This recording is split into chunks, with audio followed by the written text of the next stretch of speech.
Hey guys, how you doing? This is Mango etc. and I'm here today to bring you the review for Dragon Ball Super Episode 1. Now, let's go straight into it. We find out that this series is taking place 6 months after the Buu saga.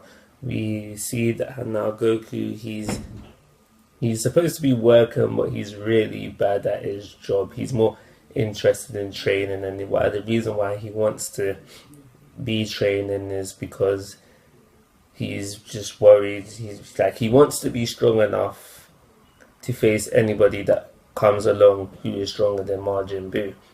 The reason why he's not training on King Kai's planet is because Chi-Chi has basically told him he needs to stay on Earth and make some money. Like he can't go nowhere. So that's why he's still on Earth training and working. What else we get from this chapter? We were introduced to Bills. I'm gonna call him Bills. I know like English subs say Beerus, but nah, I'm calling him Bills. We get introduced to him, Bills and Whis within the episode as well, and where we get to see him, he's on a planet, and the residents of this planet is basically trying to appeal to Whis' good taste just so they don't get their planet destroyed, and they half succeed in this because Bills decides, alright fine, it was good but it was a bit greasy, like my food was greasy doggy, like my food is a bit too much grease, too much oil in my food, like, and so he decided to destroy only half the planet, and that is all we see from Bills and Wisp in the episode. What else we get from the episode is that we see Hercule, and he is just with paparazzi as usual taking pictures, and he's just feeding them the lies. He's just saying that how, yeah, since I vowed that no harm will come to Earth, no one has dared to challenge the Earth, no one has tried to cause destruction on Earth, and he's just basically just gassing up the paparazzi, making them feel safe, and etc. etc. We do get to see Fat Buu. He walks in the middle of all this, and then Hercule gets all panicky trying to get him to escape, and Buu doesn't understand. All Buu knows is that he's hungry and he wants Hercule to feed him some food. And that was kind of funny, I suppose, where you just see the conflict between the two, and then after the conflict was resolved, you just see Hercule apologize and like, I'm sorry, like, let me get you some chocolate. We do get a little scene with Vidal and Gohan.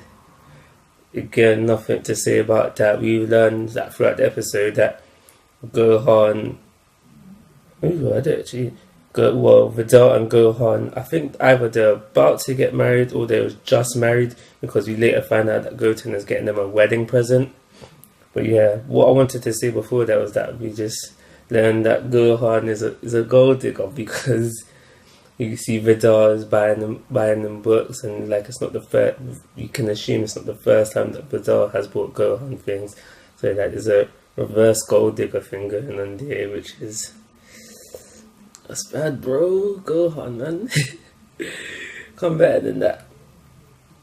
The majority of the episode we do spend with Gohan and Trunks, where we see Gohan, he wants to get Vidal a wedding present, but he doesn't know what to get.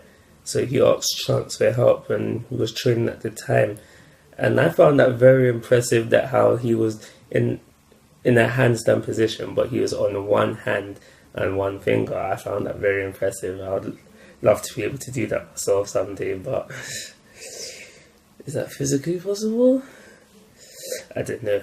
But yeah, we just spend the majority of the episode of them where at first they were thinking of to buy Vidal a ring, and then they're like, nah, they're too small. Goten and Trunks have no like sense when it comes to this sort of things, because they're seeing small rings, so they think, nah, that's too small, there should be a big ring. But they have like just no sense of like the worth of a small ring, basically. So they decide to go on to buy cosmetics instead, all this stuff isn't really interesting to me. Like, yeah, just they decided to buy cosmetics. At the end of the day, they ended up giving Vidal some seawater, what they thought was spring water. What I do want to say though is that we had the whole conflict between Goten, Trunks, and the snake. I think that this fight went on for way too longer than it should have been. It should have literally been one punch from either one of them, and the snake should have been KO. But we get a lot of messing about for them to when Trunks finally does get serious. After that series of punches, the snake gets away. And these two are supposed to be Super Saiyans. And I just thought that whole bit was a bit fake and it shouldn't have run that way. They should have easily just demolished this snake, but that didn't happen either.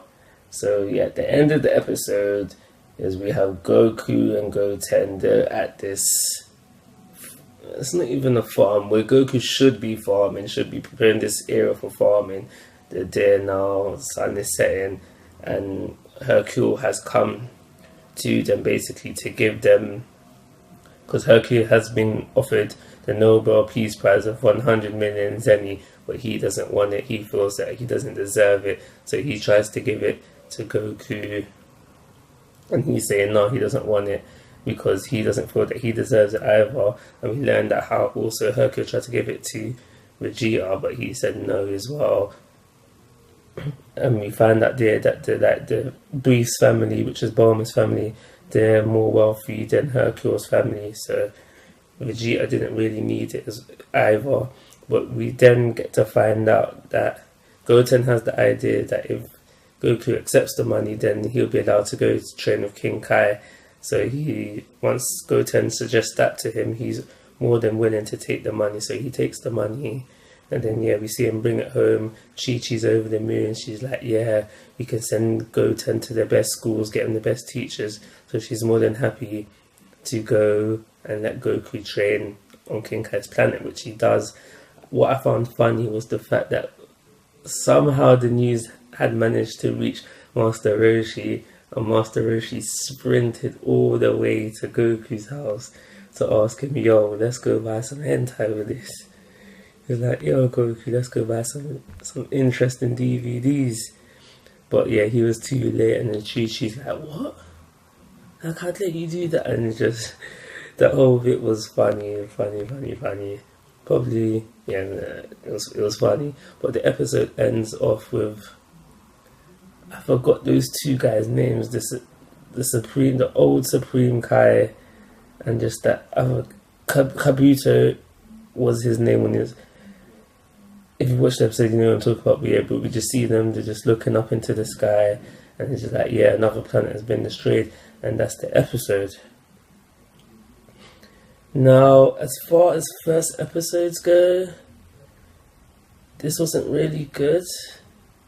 Comparing this to Dragon Ball Z's first episode, where we had Radix come down, and he's the strongest guy on the planet at the time, and we find out through Piccolo that, oh my gosh, because Piccolo in that episode, he was like, yo, this guy is strong, like, what's going on? And we find out that he's looking for Goku. Like, that was a better first episode than this was for Super. I feel that this could have been easily something good. Like, what I'm basically trying to say is that, just judging by this episode alone, I could easily stop watching Dragon Ball Super now and then maybe get back into it when it gets interesting, because right now there was no hook factor for this episode whatsoever, and I'm quite disappointed about that. Actually, I was expecting much more from the first episode. I thought it would have been a lot much better. So for that reason, I'm going to give it a 2-star rating, and that is actually the lowest rating I've ever given anything. But yeah, it's going to be a 2-star episode for now. I'm hoping Akira Toriyama just turns it around and just makes it what it should be, because like I said, for our first episode, the impact was meh.